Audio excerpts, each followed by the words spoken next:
Chance.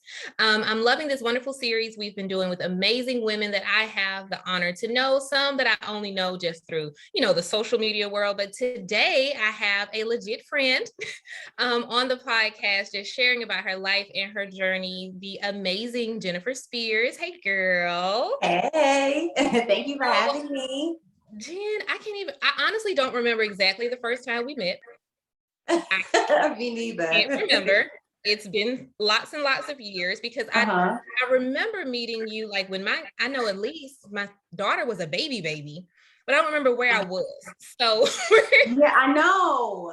So we'll just say it's been a minute. Anyway, yes, it has. Years we've just had the pleasure of being at events together and stuff, and just really watching each other walk out this mom life, this business life, and I respect her grind and balance and your ability to really focus on your family and your business without making your family your business. Like you've learned how to incorporate them without making your family your business. And how to run your business without neglecting your family. And it's not always easy at all. We're going to get into that, but I just want to start off today just by having you just tell the people, a little bit about what you do, where you are right now in life. Yeah, so I am an accountant. So I've spent about 15 years in corporate America working as a corporate accountant before starting my own virtual accounting business. And Spears Accounting Solutions, we've been in business going on, I think, 7 years. So it's been a while since we've been in business.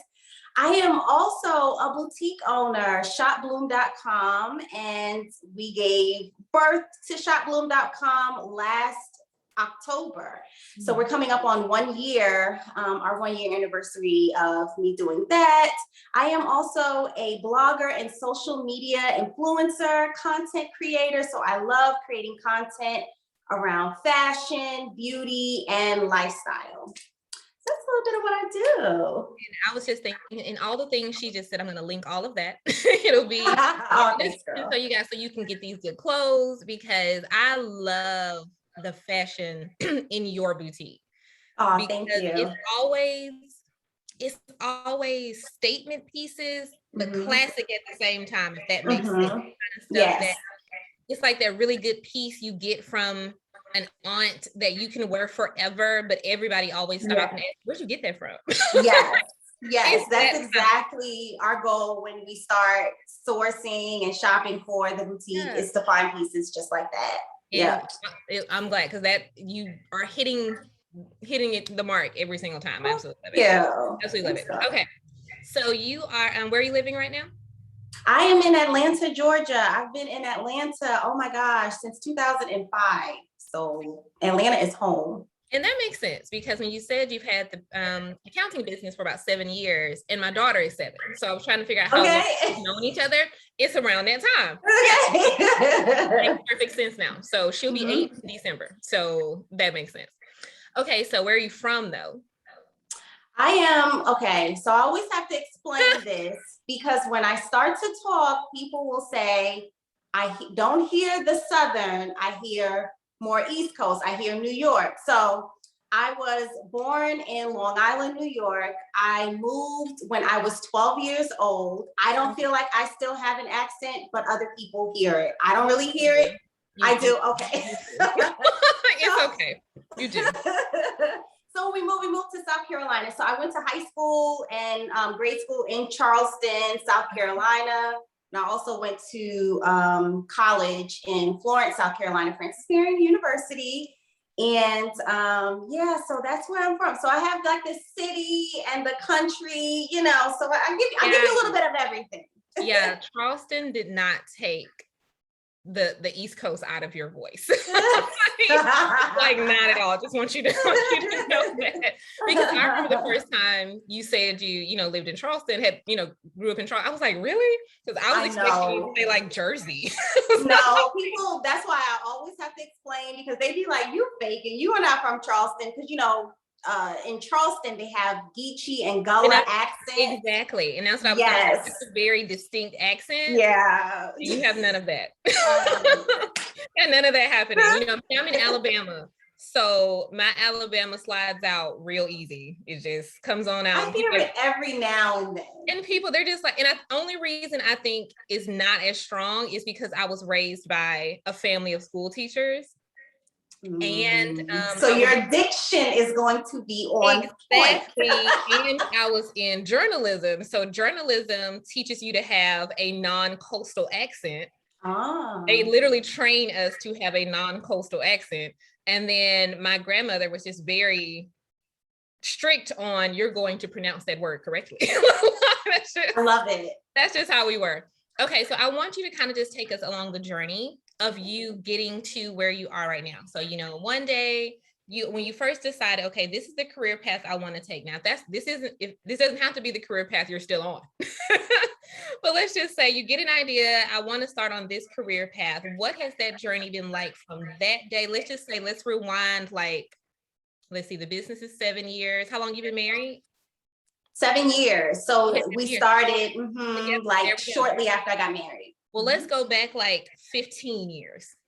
Okay. A little before him, before the business, like start there and then like take us to kind of here. Yeah, so that would be me working in corporate America. And so the crazy part is I kind of stumbled on like working in an accounting department. I actually have a marketing degree. And so when I started out, my career, I wanted to be a fashion buyer. First of all, when I graduated college, I told myself, I was like, I'm going to move to Atlanta and I am going to be a fashion buyer. Okay. So I had an interview with Macy's to work as an assistant fashion buyer. I made it all the way down to the panel interview. And I just knew I had it. I was like, I got this. I went home and I'm waiting on the phone to ring. And I'm like, hello, is the phone on? Is it on? What's going on? And at that time, you know, we had phones in our home. So I had, you know, a phone in my apartment and I'm sitting there waiting, checking the answering machine, nothing. And so I sent an email and they told me that I did not get the job. And I was devastated because I moved to Atlanta with my graduation money, all $2,500 of my graduation money, no job secured. Yes, so moved to Atlanta on faith and like, I'm gonna get a job within the first few weeks. It's gonna be super simple, and it just wasn't. So I didn't get that job. Tried to apply at Nordstrom and some other places, and it just didn't work. So I was like, you know what? When I was in college, I worked as a retail manager. So I decided that let me just stay in retail, and then hopefully that will allow me to be able to get my foot in the door, to be able to be a fashion buyer. So I ended up becoming a store manager for Aldo.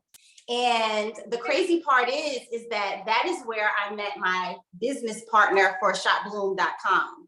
Okay. And you know, Shop Bloom actually used to be Recessionista's Closet. Now that's when, yes. So we'll get into that. Like that's how I journeyed through all of that. So worked in retail, and then, you know, retail, the hours, you know, not having your Christmas to be with your family and all of that. And so I'm like, you know what, I'm going to try to use my marketing degree. So I started using my marketing degree, ended up being a marketing assistant for a nonprofit organization. And because it's nonprofit and they tried to cut budgets, they were like, hey, can you, do you know anything about bookkeeping? And I'm like, no. And they're like, well, we have this QuickBooks software program. Can you try to figure it out? And I'm like, okay, let me see what I can figure out. And you know, of course, if you have a business degree, you've taken accounting classes. So you've taken 2 accounting classes. So I know about accounting, finance, and all of that stuff. And like, I just got it. Uh-oh. Okay, I'm back. Sorry. I got it so easily. And so their CPA came and had some questions for me in regards to like some of the bookkeeping that I've been doing. And then I started like analyzing the data, and because we would have these budget, it's so crazy. Like I kind of got You just push. kind of go, and that's what, not like you said, that's the nonprofit world. When you do one Yeah. thing, you do everything. You do You do everything. whatever is needed. There you go. You do everything. And then it became that, they really they were trying to get some funding. So the focus needed to be on making sure that they had great financial reports, that they had great financial systems and processes. So I created all of that between Google and working with the CPA. And then even him encouraging me and saying, like, you're a natural at this. Have you ever thought about becoming a CPA? Have you ever thought about working as an accountant? And I was like, never have. No, I never thought about that. And so he started talking about how lucrative the career would be. Because I mean, at that point, I was making $20 an hour and I was spending it all on the fashion. And so I'm like, I need a savings account and I need to just start being more responsible. I need to be an adult. Exactly. So maybe this is a way for me to get the salary that I need, right? And so that's what I did. And fast forward, I did like a small couple years. I lived in DC. Don't really talk about DC a lot because the relationship was very toxic, but the job and how I grew professionally was amazing. I worked in a department that worked directly with the government. We worked on a lot of high profile situations in regards to a lot of the funding that the government gives to people and making sure that they're spending it the way that they're supposed to be spending. I learned about auditing, all of those things. So I grew professionally, I grew astronomically when I was in DC, ended up moving back to Atlanta and just continued on my corporate journey in accounting. And then I got married July of 2014 to the love of my life, who is an entrepreneur. He's been an entrepreneur his entire life. Sean has never worked for anyone. I love that on so many levels. I love that on so many levels that he realized early on, you know what, this working for someone life, I'm not about that. And yeah, so he's never done that before. So when I met my husband, I don't know how far deep you want me to go into that because that could take us over on the other side. But I actually think I want to hear that because I want to hear it because I know that your marriage and you guys' relationship, the way that you support each other has so much to do with the business side of your life. It does. So I do want to hear, take us down there. Take you there. Okay. So now let's move a little bit back. I'm still in corporate America. We're in 2013 and I meet my husband in March of 2013. I actually met him online. So when I met my husband, he was finishing out his prison system at the halfway house. Okay, wait, too many words. Hold on. Okay. So I met him online. Is this a site you want to give us? Wait a second, because we still single out here. Girl, I always share this site. We actually met on Christian Mingle. I don't know how popular Christian Mingle is now because there's so many different dating websites out there now. Like, I mean, because online dating is actually more popular than it was back then. 8 years ago. 8 years ago, you were not telling anybody that you met your husband, your spouse online because they'd be like, you met him online. Well, what's wrong with you? Were you desperate? What? Now that's the place to be. It's the place to meet people. Lonnie Love, she just said that that's where she met her husband. I mean, her boyfriend. Where did she meet him? The comedian on Christian Mingle. But it's funny. That's a whole thing because she just said it on Ellen like 2 days ago that they met on Christian Mingle. But same, funny story. They're both not Christians though. But she said she knew she just wanted to find a nice, sweet man and said, I think the nice, sweet men are on Christian Mingle. And it was the same. He was like, she said, as they started talking, they both was like, we both love God, but we don't know if we're quite Christians, but they both were on Christian Mingle. That is so funny to me. That is so funny. Well, I definitely went on there with the hopes that I would meet someone who was Christian, who would want to raise their family in the church, who really loved God, who honored God, who's, make sure that they don't make decisions without him. Like you had to be that type of dude. I was at that place in my life, the toxic relationship I was finally freed from, I was healed from. I was in a place where I was just ready to meet someone amazing. And so I met Sean. He told me, not in our first couple conversations, you know, we conversed through the app, through the Christian Mingle website. And then we decided to exchange numbers. So we took it off of the platform, actually talked. And it wasn't until I met him in person, which was like a week after the initial online meeting, that he told me about his situation. So Sean has always had like one foot in the streets and one foot out of the streets. He comes from like an amazing household. His parents have been married for 53 years. They adore each other, love each other, raised in the church, great home structure, all of that good stuff. His brother is a chaplain at St. Jude's. And Sean is just, you know, he just, you know, got that thug in him. He wanted to be in that thug life. He wanted to be in the streets. He wanted to be for the streets. And so he's always had one foot in and one foot out. And then so like when the market crashed and the recession and all of that, and just the pressure to try to keep up with, you know, his lifestyle, he made that decision to go back in the streets selling drugs, and he got caught. Ended up he got caught on his way leaving Atlanta to go back to Tennessee, which is where he's from, with the drugs. He was, you know, picking it up to take it back, and he got popped in Georgia. So he started serving his sentence.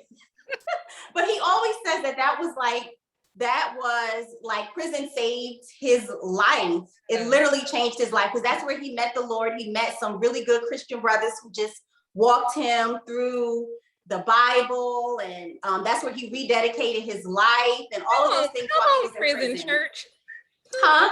I said, come on, prison church, prison ministry. Prison church.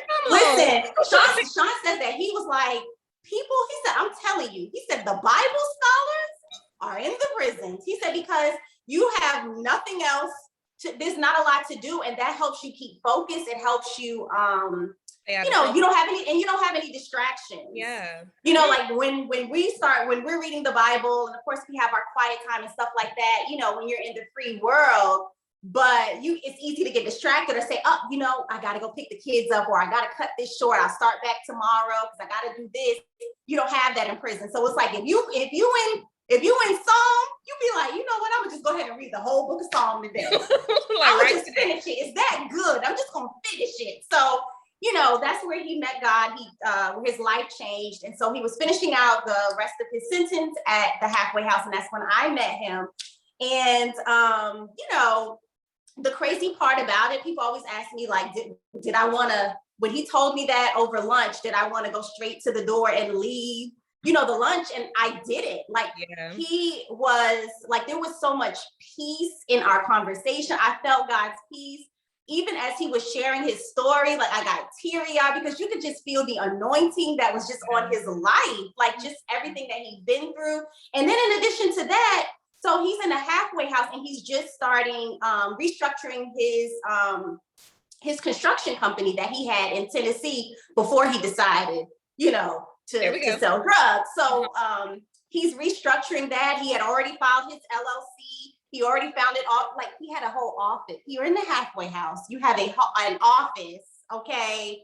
A nice office too, like right across from construction company, running a construction company. So he's like running a construction company. He's running a construction from company. the halfway house.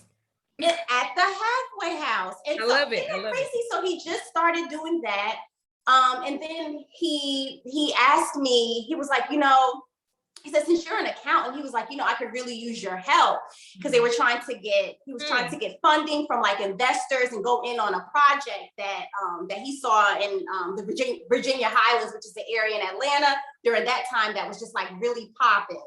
And so when we sat in that meeting and I was like crunching the numbers, I was like, God, I see what you're doing. I see what you're doing. And even as we were in the meeting and we were working together, I was like, I see what you're doing. I see it. And so I see it. So fast forward, now we're married, and Sean he wasn't putting the pressure on me to leave my job, but he was just really putting the pressure on me to step it up in the area of entrepreneurship, because he knew that that's where God wanted me, and he wanted us both to have the freedom to be able to, you know, raise our family. If we got to do something for the kids, whatever, to be able to just structure our lives where we don't have to punch a clock. You know what I'm saying? And so, so after we got married, and then I felt like, you know what? Okay, let's do it. Let's just put all of our eggs in one basket, and let's just do it. So I left corporate America, and at that time I had Recessionista's Closet, which was an online boutique that we started in the recession, where we would kind of like resell a lot of the things that we would find at the thrift stores. And so we just wanted to take the boutique to the next level, because I'm like, now I have the time to do that. But here's the thing, now I get pregnant with Cree. So I got pregnant with Cree 3 or 4 months after we got married. That was definitely not the plan. Because okay, I don't have my good insurance anymore. I am an entrepreneur. And you know, listen, that's a whole nother topic right there. Insurance for entrepreneurs. Okay. And how much it costs, and podcast interview number 2.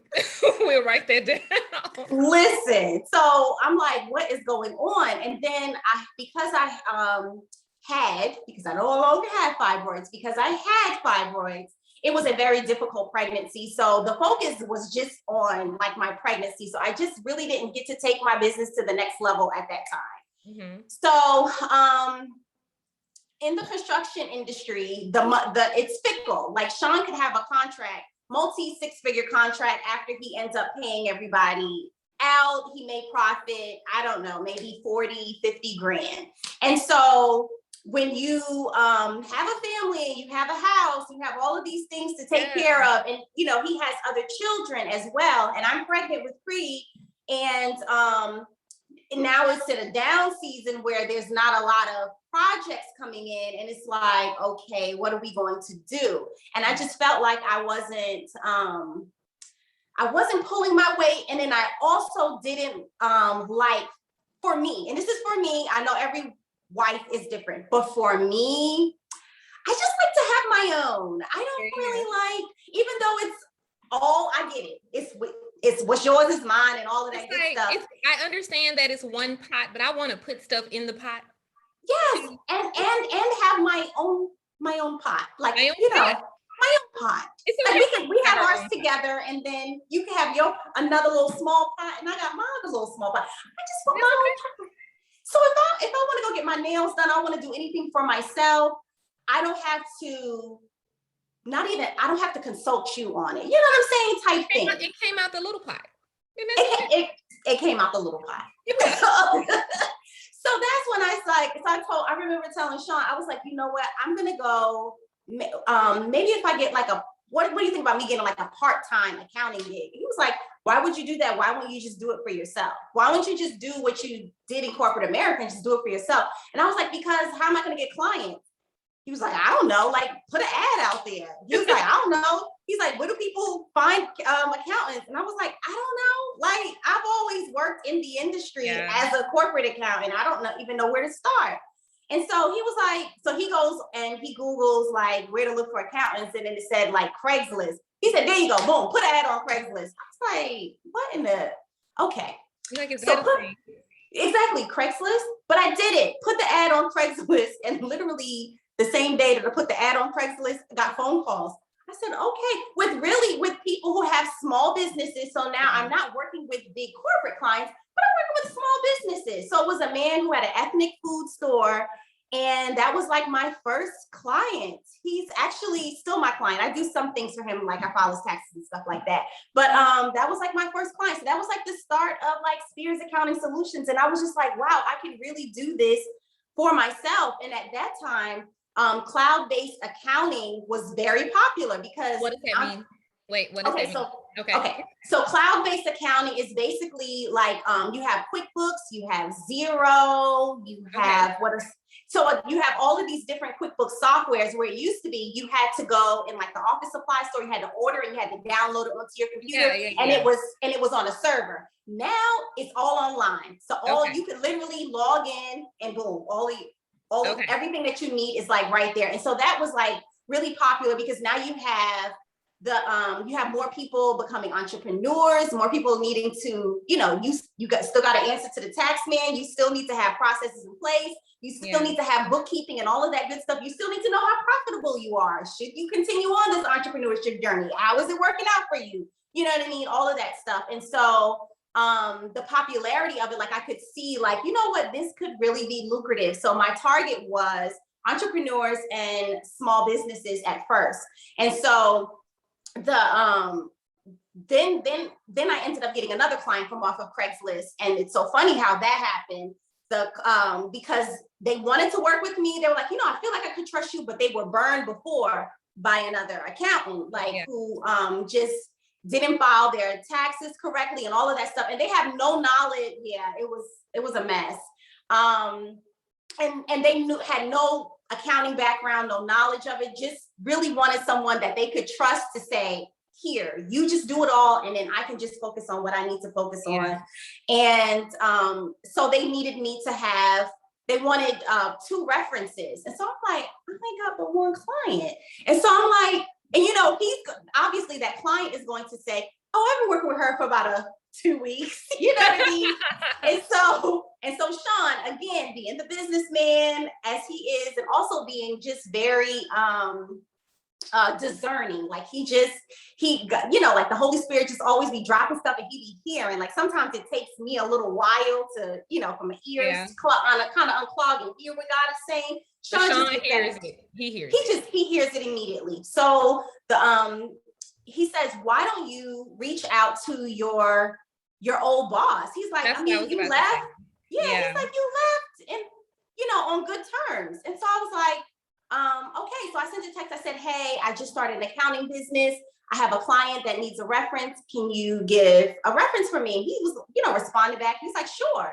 So anyway, after I finished working with my new client for about a month, and he was just like, wow, just thank you so much. I cleaned up his bookkeeping system, put processes in place, all of that stuff, and so he was just blown away by the work that I did. And he said, wow, he said, Ron, which is the guy that I used to work for, my old boss, he said he was right about you. And I was like, he just bragged so much about you. And he said, we didn't know how valuable she was until she left.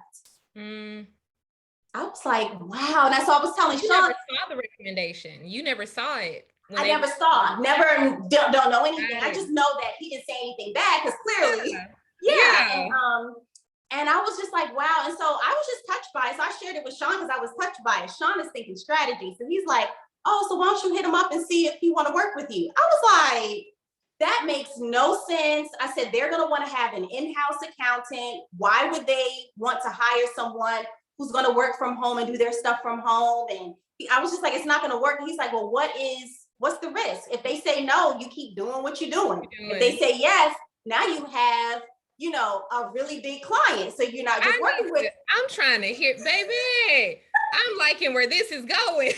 Yes. So after, so I did it. I was like, okay, let me just put on my big girl panties. And that was my first time that I really had to pitch, where I was nervous. Because before, Craigslist is just an ad. I'm putting ads out there and people are calling me who need me. Now I'm really like having to sell like my service and like an email and all of that. So I'm really having to pitch it. And then this is someone that I used to work for.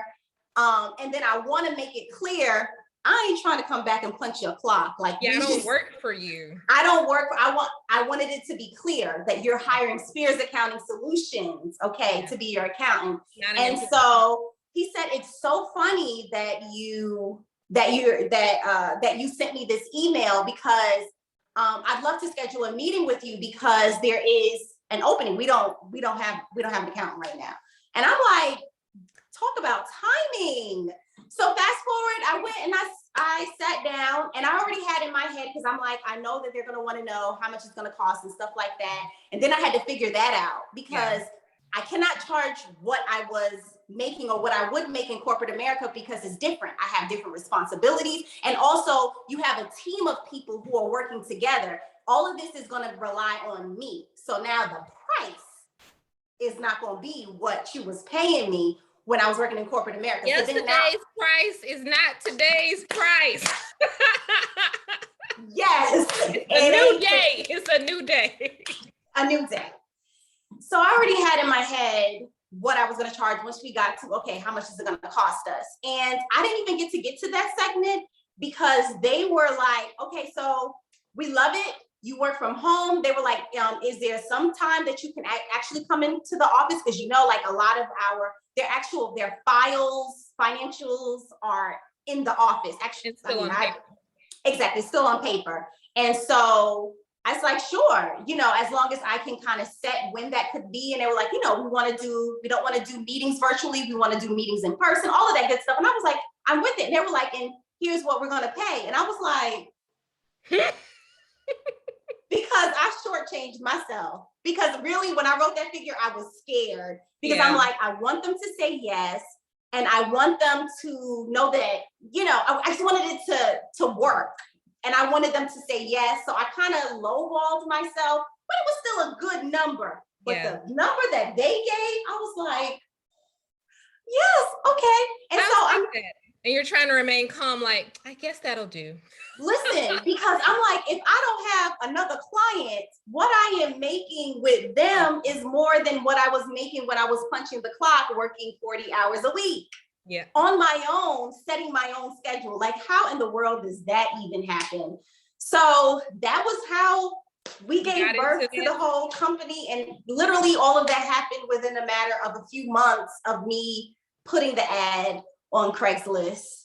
And I was going to ask, like, what was it that gave you that confidence to really just step out and say, I'm going to do this?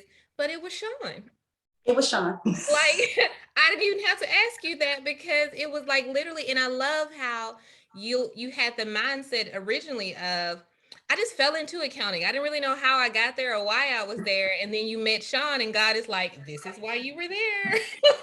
Like it just all made sense because there's so many things that he has to just do whenever he wants to pitch a job for the city or whenever he even wants to work with a bigger construction company or maybe an investor, things like that. It's like you have to have your stuff in order. You have to have your financial systems in order, things like that. And he would not have been able to do that without me. So it's like we help each other. So, I help him in that aspect. And then he also helps me like take my business to the next level by just throwing out ideas and pushing me to do uncomfortable things. Cause that's the thing. Like I'm a person like, I get complacent. Even with once my old employer became like my new client, I got into a place where I was just like, okay, I'm good. And Sean was just like, no, like suppose they find somebody else, then what do you do? Exactly. He's like, then that's your business. No, you don't have no clients. He's like, you're not gonna, Even within my business, I know one thing that I've learned recently. I had to go through it. And I'm at that point, well, I was at that point, I'm out of it now, that I never want to be where if one client doesn't pay me, everything crumbles. That part. Because like you might have multiple clients, but if the multiple clients still only put you at a salary where if one doesn't pay you, everything would crumble. So I even had to reassess some things this summer to make it so that I was like, I'll never be in this position again. That if one person doesn't pay me, we still good. Like I can still pay everybody. I can still pay all of my bills and everything. Yes. So I'm so glad that he said that and that you just said that. I want to try to swing that into, okay, so we have this, this concrete accounting business. Yes. And it is stable and we're like, this is good. This is good money. I get home. This is great. And some kind of way, you ended up blogging.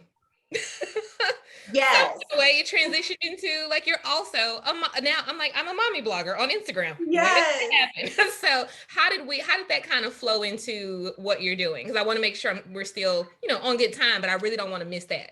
Yes. So at the time, so I started my Instagram page in 2012, and so at that time, like people had blogs, but no one was really like monetizing it. No one was really like monetizing like, their social media like it is now, like how prevalent it is now. And so I just like to share things that I would find. If Macy's was having a sale, I wanted to let my friends know. My friends are like people who follow me. I want to let them know, like, y'all need to get on this sale. If I find something that was helpful for me, I'm going to share it.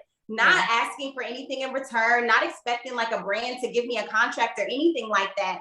But I think I got my first brand campaign was, let's see, we're in 2000. It's hard to tell the years because, 2020 was a mess. It didn't happen. 2020 didn't happen. So we don't even know. So probably like 2018, I got like my first brand deal. And I remember I got paid $175. And I just thought that this is like, I knew that $175 is not a lot, but it was like $175 from a brand where I would have bought it anyway. Yeah.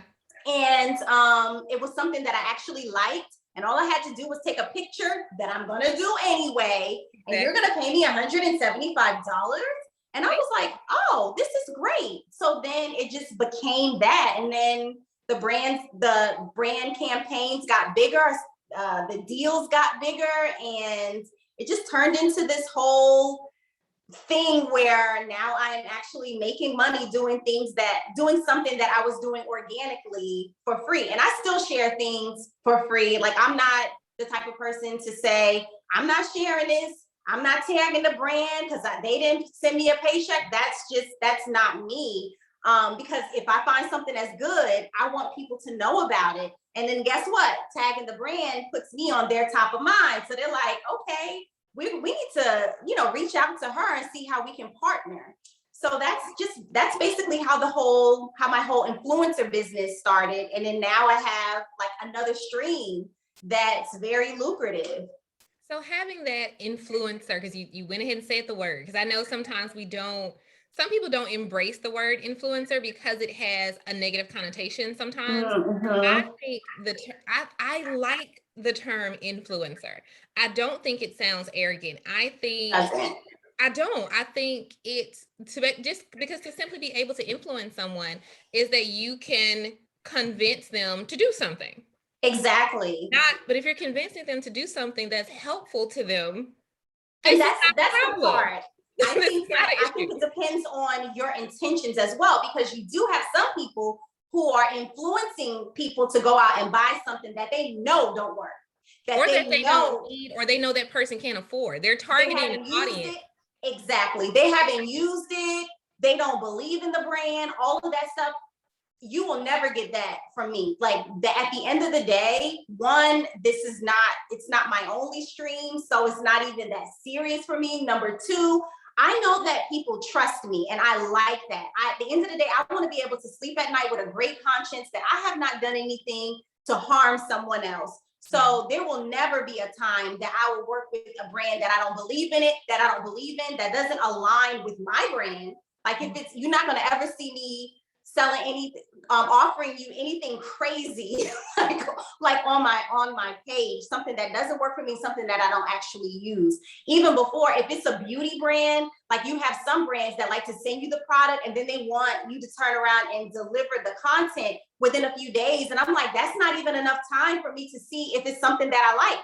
I want to be able to see if the moisturizer is moisturizing my skin. Is it going to make the Black girls, because my chocolate sisters, we don't want to look ashy. Is the foundation working? Is it oily? Does it work for our skin? I know that my audience consists of Black women. So I want to make sure, I know that a lot of them look at me and they're like, she's a chocolate sister. I want to know what foundation you use, what you use on your skin, what this, and this, because if it works for you, I know it's going to work for me. And because I know that, I'm not going to take advantage of that trust. So I think that it has like that negative connotation, just depending on the influencer's intentions. You know what I mean? Yeah. Why do you think your audience trusts you so much? Because I steered them wrong. And when I do make a mistake, or if I said something and then now I change my mind, I'm not afraid to share that. I'm not afraid to be vulnerable. I'm not afraid to be transparent. If anybody who's listening to this podcast, if they have ever followed my blog, if they have ever followed me on Instagram, they already know about Sean's past. They already know about if we survived something traumatic in our marriage. They already know that that we had a son who passed away, Sean's teenage son. They already know that. They already know a lot of the things that I battle. I don't share 100% of everything, but I do believe that when God gives me the okay to share something, I am going to share it in the hopes that it helps someone. So I think because of that, people trust me. I'm not out here selling a dream and making it seem like life is happy all the time and that I have peace and joy all the time. You know, those are things that I have to fight for, that I have to fight to keep, because life gets hard. And I think because I share that, they trust my, you know, my opinion and what I have to say. I love when you disappear for a minute off social media, because I always love how you come back. I love how you come back and don't pretend like you didn't just disappear for a minute. Because some people disappear and then they come back and it's all of a sudden, hey, and it's like a new post and you act like we didn't see you for 3 weeks. Like girl, where you been? Like that. I know we live in this culture now that people like, you know, you don't owe anybody an explanation. You don't, but you do. Not in a sense, because like even as friends, like I don't like that. My friends know I am the needy friend that they make memes about. Like it's me. So I don't pretend not to be the friend. They're like, you know, sometimes when I disappear, it's just about me. It's not about you. Well, I'm gonna think it's about me, so I need you to tell me something. You ain't gotta. You at least gotta say, hey, I'm struggling. Like I get back with you next week. I need to know something. Or if you disappear and come back, to people who really know me, I just need to know what I don't need details. If you don't need to move for details, but or even just say, I went through some things I'm not ready to share right now, but I went through some things and I just had to step away from social media, because that also tells your audience too that, wow, she goes through stuff. She lives in this house with these things and she has this designer, this, and you would think that her life is happy all the time. She has this great husband and these great looking kids and all of these amazing things. And she goes through something, then now you become relatable and they're like, oh, so it's okay to step away when I'm going through some things. Yes. Get yourself together, have that alone time. And then when you're ready to come back, you can come back. So you don't have to share anything, but just saying that to your audience is showing them that you have that much care for them to say, I'm not ready to share what it is, but I did go through something. And, you know, maybe one day I'll be able to share it with you. And that's what I was about to say. What you just said, it not just shows that you are a real person. It shows that you acknowledge your audience. These are real people. These are not just Instagram handles. And they may have legit missed you while you were gone. They probably, they may have enjoyed little morning talks with your coffee and stuff. And then all of a sudden, because that was a part of their morning. And then all of a sudden you have it. It's not that they're upset. They just kind of want to know, like, okay, you all right? Like, are the kids okay? You know what it's like? What? You know what it's like? Remember when Girlfriends went off the air and we didn't know what happened? We ain't got no. I just re-binged it too, so I feel like I was upset all over again. That's what it feels like. It's like you just feel like what? With no explanation. You want to call Mara? What is going on, Mara? You're like, are y'all just taking a break? Are we getting another season? Like, what's happening? Is someone sick? And what is it? We've waited like 20 years to finally find out what happened. That's, you know. Yes. And because another thing. Yes, I'm sorry to cut you off, because another thing too is what I don't like is when an influencer or a content creator starts out, you know, sharing something and we're on this journey with you, and then you stop talking about it. And I'd be like, it's almost like the movie that didn't have an ending. What happened, girl, sis? But look, I love about you. I love that you don't do that, because people, they say, you know, you have to just have your boundaries. But no, wait, but you started this though. Like we didn't ask you. we would have never known your sister was, you know, starting college and stuff. Well, now we want to know, did she get in? Like you didn't tell us. Did she, how was you took us on a whole journey to orientation, but we don't know where she went. Where did she go? And then now you talk about something that's none of my business. Girl, you made it I tell people all the time, I choose Instagram stories and YouTube over reality TV any day. Any day. I feel like all of my friends and some people who are friends in my head have their own little reality TV shows on Instagram. And just the same way as if I was watching The Real World back in the day, y'all can't just leave me hanging. You got to tell me what happened. Tell me what happened. At least give me a recap once you get a chance. I get it, life gets busy and stuff, but give me a recap of something. All of a sudden, somebody not on the show. I need to know what happened. Why they not on the show? What happened? What happened? Say, we've decided to part ways. That's it. I just need something. Something. But, okay, so we are going to start wrapping this up. I have had fun. Yes. I want to say, I want you to give just the listeners a thought on when you're going through those different transitions in your career, a thought on trusting the process, because what I like about your story in particular is that you started out with a mission, and you could have easily said, when you didn't get those first buyer jobs, like, I'm never going into anything related to fashion again. Like, I'm in accounting, I'm just going to stay there. So it's like, but you trusted this process of moving from here to in corporate America in a completely different field, and then going into entrepreneurship, and then turning entrepreneurship from the corporate world into fashion. It just kept snowballing back to where your heart was. Your heart was in that fashion world, and you've learned how to marry the two. So if you have any thought, or I don't want to say words of encouragement, that sounds so corny, but thought for someone who's listening and they may be in that transitional season, what do you want to say to them? To keep going and to not be afraid to pivot. Like, that is very important, especially as an entrepreneur and a small business owner, is to not be afraid to pivot when something is not working, or if you see that you see that your journey is headed into a different direction. Because sometimes we like to stay stagnant instead of continuing to move with that journey, even though that the journey is going a little bit to the right and you kind of want it to go straight. It's better to at least keep moving than to stay stagnant. Mm-hmm. And for example, when Recessionista's Closet was just not working, it wasn't doing what we wanted it to do. And when we started out, it was this way to sell thrifted items, affordable items. Everything was always under $50. So when we started to try to introduce some luxury things that cost a lot more, it did not make sense for our customer. And so we trying to go this way, but our customer is like, no, so now this is something that we love. We love the name. We were married to the name, but guess what? It's not transitioning the way that we wanted to. And so we started over from scratch. Yeah. So don't be afraid to start over. Now we started over from scratch, and now we have a business model that works. It works for us and our audience. And so some of our audience came along with us, some of them didn't, but now it's a business model that actually works for us.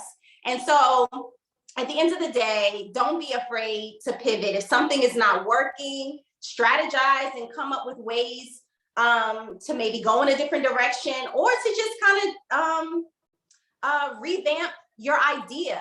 Yeah. And so that's just very important, is to just not be afraid of that, not be afraid of change. And you just never know. Like you said, you started out saying that I wanted to be this buyer for corporate America. And now I'm my own buyer. I get to go to the fashion shows and buy pieces that I want to pick. I don't have to pick what Macy says is the hot item. I get to pick what I believe is the hot item because I work for myself.